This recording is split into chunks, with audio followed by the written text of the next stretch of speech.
Putusan nomor 40 garing PHP.BUB/19/2021. Demi keadilan berdasarkan ketuhanan yang Maha Esa, Mahkamah Konstitusi Republik Indonesia yang mengadili pada tingkat pertama dan terakhir menjatuhkan putusan dalam perkara perselisihan hasil pemilihan Bupati dan Wakil Bupati Toli-Toli Provinsi Sulawesi Tengah tahun 2020 diajukan oleh 1.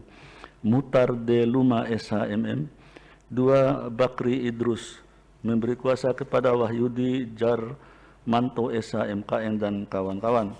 Selanjutnya disebut sebagai pemohon terhadap Komisi Pemilihan Umum Kabupaten Toli-Toli, memberi kuasa kepada Eki Rasid SH dan kawan-kawan. Selanjutnya disebut sebagai termohon. Berkenaan dengan permohonan tersebut, berikut ini: 1. Amran Haji Yahya, 2. Muhammad Besar Bantilan, memberi kuasa kepada Muhammad Juanda SH dan kawan-kawan. Selanjutnya disebut sebagai pihak terkait. Membaca permohonan pemohon, mendengar keterangan pemohon, mendengar dan membaca jawaban termohon, mendengar dan membaca keterangan pihak terkait, memeriksa bukti-bukti para pihak, mendengar dan membaca keterangan Bawaslu Kabupaten Toli-Toli, duduk perkara dan seterusnya dianggap dibacakan. Pertimbangan hukum 3.1 dianggap dibacakan. Kewenangan Mahkamah dalam eksepsi, Mahkamah berwenang mengadili permohonan akuo sehingga eksepsi permohonan pihak terkait dianggap tidak beralasan menurut hukum. Tenggang waktu pengajuan permohonan, permohonan pemohon diajukan masih dalam tenggang waktu pengajuan permohonan berdasarkan ketentuan peraturan perundang-undangan. Kedudukan hukum pemohon dalam eksepsi, pemohon adalah pasangan calon terkait dengan pasal 158 bahwa jumlah perbedaan suara antara pemohon dengan pasangan calon peraih suara terbanyak adalah paling banyak 2% kali 125.946 suara atau total suara sah yaitu 2.518 suara. Berdasarkan bukti dan fakta persidangan, perolehan suara pemohon adalah 50.989 suara, sedangkan perolehan suara pihak terkait itu pasangan calon peraih suara terbanyak adalah 55.960 suara. Sehingga perbedaan perolehan suara antara pemohon dan pihak terkait adalah 4.971 suara atau ekuivalen dengan 3,9% atau lebih dari 2.518 suara, sehingga melebihi persentase sebagaimana dipersyaratkan dalam pasal 158 ayat 2 huruf A Undang-Undang 10 2016.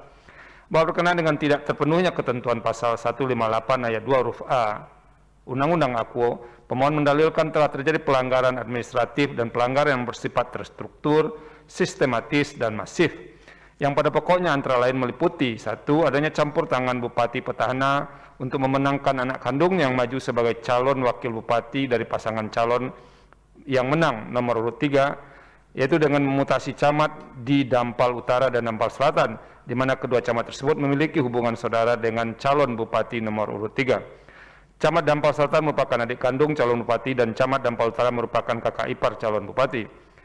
2, 3, 4, dan 5 dianggap dibacakan. Bahwa terhadap dalil pemohon demikian, Mahkamah telah mendengarkan jawaban termohon, keterangan pihak terkait, serta keterangan Bawaslu Kota Palu, baik secara tertulis maupun lisan di persidangan,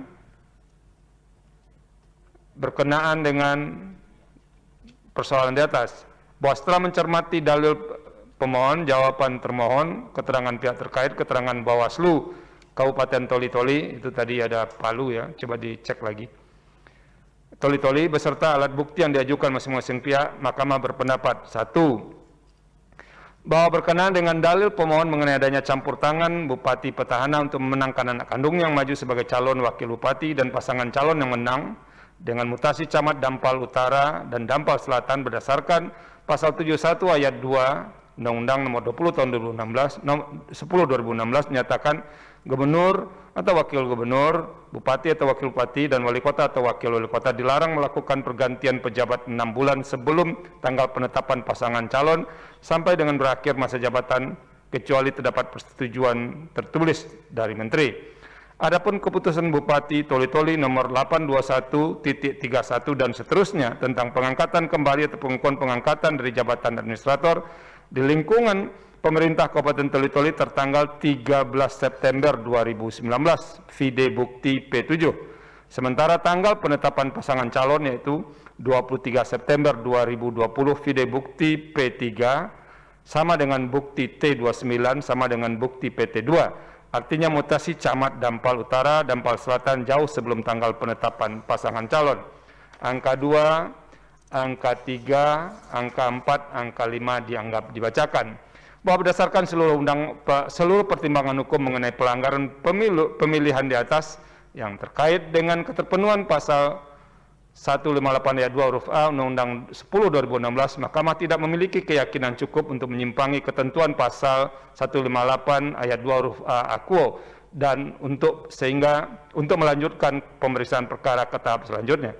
Menimbang bahwa berdasarkan pertimbangan hukum di atas, Mahkamah berpendapat bahwa meskipun permohonan yang diajukan merupakan kewenangan Mahkamah, permohonan pemohon diajukan masih dalam tenggang waktu pengajuan permohonan, dan pemohon adalah pasangan Bupati dan Wakil Bupati dalam pemilihan Bupati dan Wakil Bupati Toli-Toli tahun 2020, namun pemohon tidak memenuhi ketentuan persyaratan sebagaimana dimaksud dalam pasal 158 ayat 2 huruf A Undang-Undang 10 2016. Dengan demikian, menurut Mahkamah, eksepsi para pihak mengenai kedudukan hukum, yaitu eksepsi bahwa pemohon tidak memenuhi ketentuan pasal 158 ayat 2 adalah beralasan menurut hukum. Menimbang bahwa oleh karena eksepsi termohon dan sisi pihak terkait mengenai kedudukan hukum, pemohon beralasan menurut hukum, maka eksepsi lain dari termohon dan pihak terkait serta pokok permohonan pemohon tidak dipertimbangkan. Menimbang bahwa terhadap hal-hal lain yang berkaitan dengan permohonan Akuo tidak dipertimbangkan lebih lanjut karena menurut Mahkamah tidak ada relevansinya dan oleh karenanya harus dinyatakan pula tidak beralasan menurut hukum. Konklusi, berdasarkan penilaian atas fakta dan hukum sebagaimana diuraikan di atas, Mahkamah berkesimpulan: 1. Eksepsi termohon dan pihak terkait mengenai kewenangan Mahkamah tidak beralasan menurut hukum. 2. Mahkamah berwenang memeriksa dan mengadili permohonan Akuo. 3. Permohonan pemohon diajukan masih dalam tenggang waktu yang ditentukan peraturan perundang-undangan. Eksepsi termohon dan eksepsi pihak terkait mengenai kedudukan hukum pemohon beralasan menurut hukum.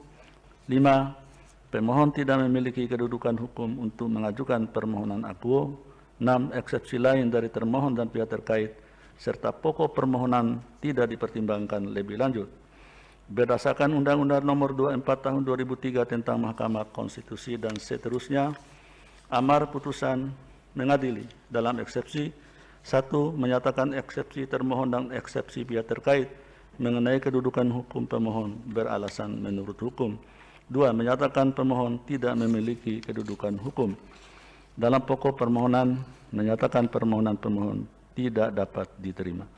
Demikian diputus dalam rapat permusyawaratan hakim oleh 9 hakim konstitusi, yaitu Anwar Usman selaku ketua merangkap anggota, Aswanto, Arif Hidayat, Manahan MP Sitompul, Saldi Isra, Wahidudin Adams, Suhartoyo, Eni Nurbaningsi, dan Daniel Yusmi Pevoy masing-masing sebagai anggota pada hari Rabu tanggal 10 bulan Februari tahun 2021 dan diucapkan dalam sidang pleno Mahkamah Konstitusi terbuka untuk umum pada hari Selasa tanggal 16 bulan Februari tahun 2021 selesai diucapkan pukul 14.20 WIB oleh 9 hakim konstitusi tersebut di atas, dengan dibantu oleh Siska Yosepin Sirait sebagai panitera pengganti dan dihadiri oleh pemohon atau kuasa hukumnya, termohon atau kuasa hukumnya, dan pihak terkait atau kuasa hukumnya dan Badan Pengawas Pemilihan Umum Kabupaten Toli-Toli atau yang mewakili.